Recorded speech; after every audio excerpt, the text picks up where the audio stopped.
Welcome to my channel.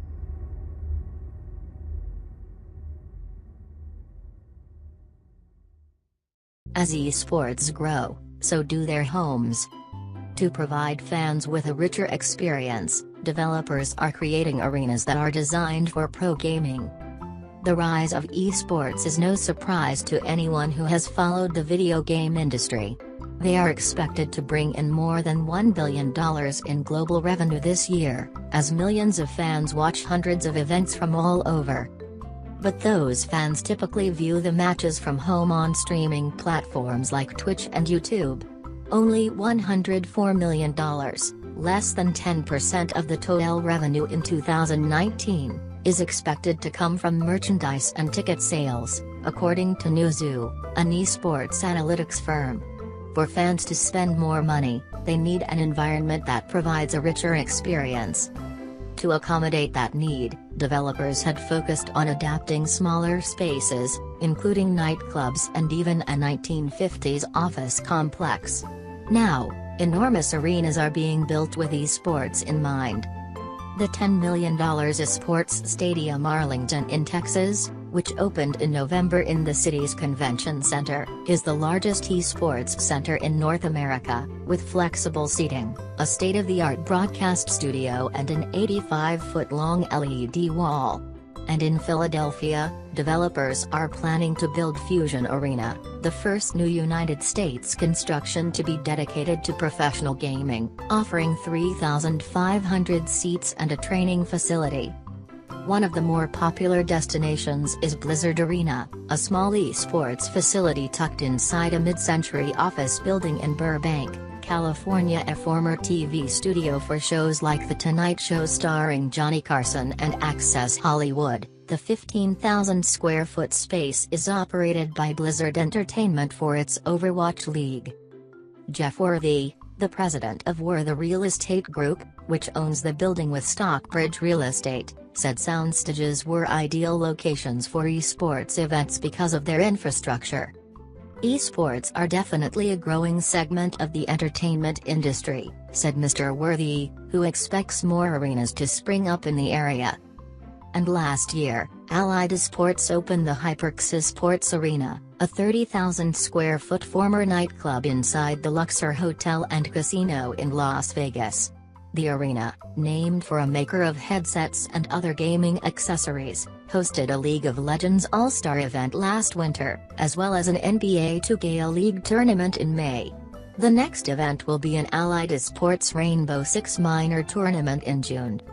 In between tournaments, the arena has a rotating lineup of local events for games like Fortnite, Mario Kart, and Rocket League. Casual gamers can buy hourly passes for PC, Xbox and PlayStation gaming stations or play retro gaming consoles for free. Other places are outfitting themselves for esports on an occasional basis, like Boardwalk Hall in Atlantic City, a 1929 building that typically puts on comedy shows, concerts and arena football. In April, a chandelier-adorned theater in the building presented an esports competition, a college tournament that included games like Dota 2, Apex Legends and NBA 2K. It came after a makeover by Hawk, a sports-focused architecture firm with a growing esports practice, which helped reconfigure the stage, change the lighting and set up a broadcast studio for live streaming, said Rashed Singabi, a firm senior associate whose previous work includes the Mercedes-Benz Stadium, home of the Atlanta Falcons. Hawk, based in Kansas City, is funneling more resources into the growing field.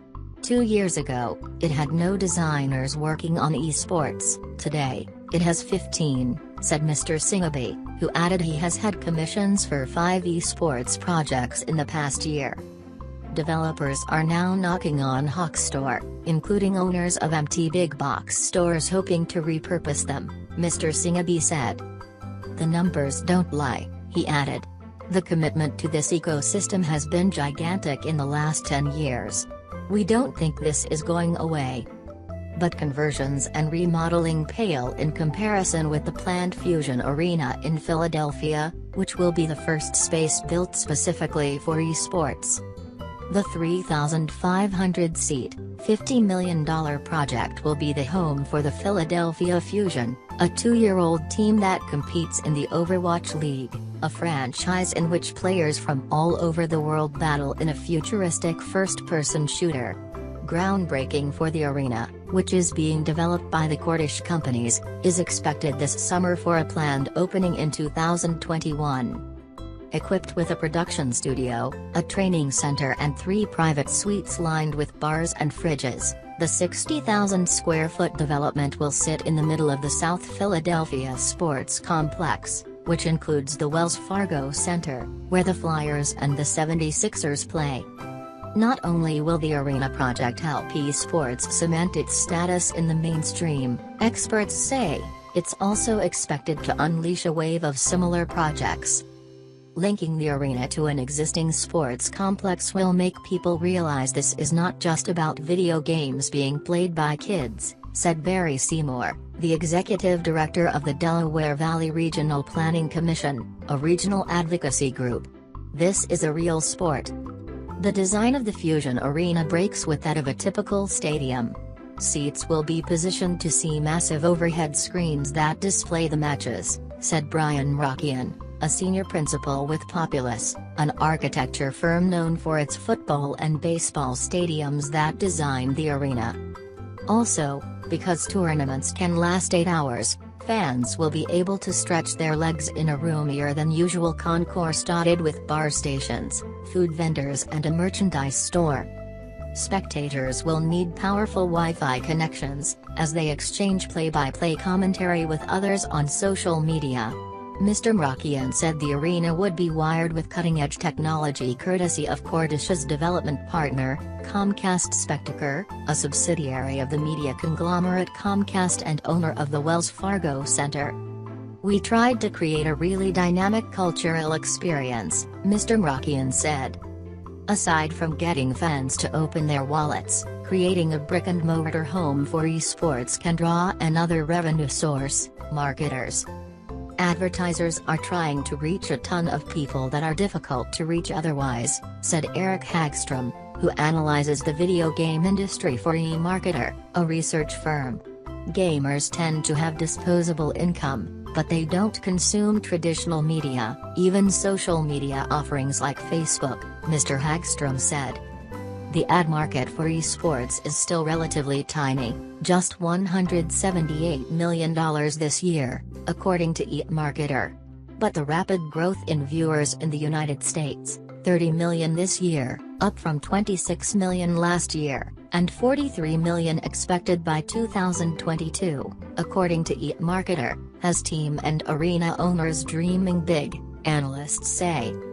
Comcast declined to provide details on naming rights for Fusion Arena, but analysts say that an esports arena would probably fetch an amount akin to a college basketball arena, which can run from $500,000 to $1 million a year.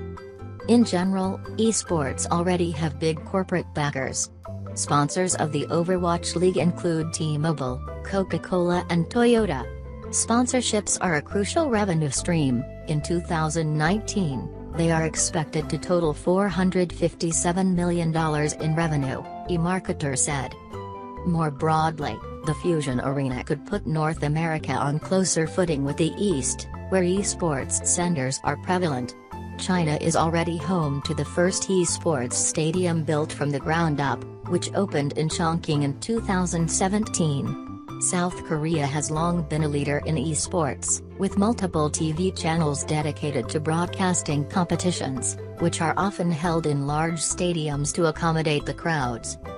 Despite the excitement, analysts say it can be risky to dedicate a whole building to a single video game like Overwatch, as tastes change quickly. Publishers are coming out with new games every month, Mr. Hagstrom said. It's a very competitive environment. Fusion Arena is not putting all its chips on Overwatch. The league has a 7-month season, which leaves 5 months of programming to fill to help cover development and operating costs. During the off-season, rows of seats and even the stage at Fusion Arena can be easily removed to create extra space for games like Fortnite that can have 100 players. The arena can also handle small concerts, business meetings or lectures, said Blake Cordish, a vice president at the developer. The facility also furthers Cordish's goal to make the area a broader entertainment district, which includes Xfinity Live, a bar and restaurant complex owned by Cordish and Comcast. "We know your home team won't win every time," Mr. Cordish said. "But we want you to have fun every time.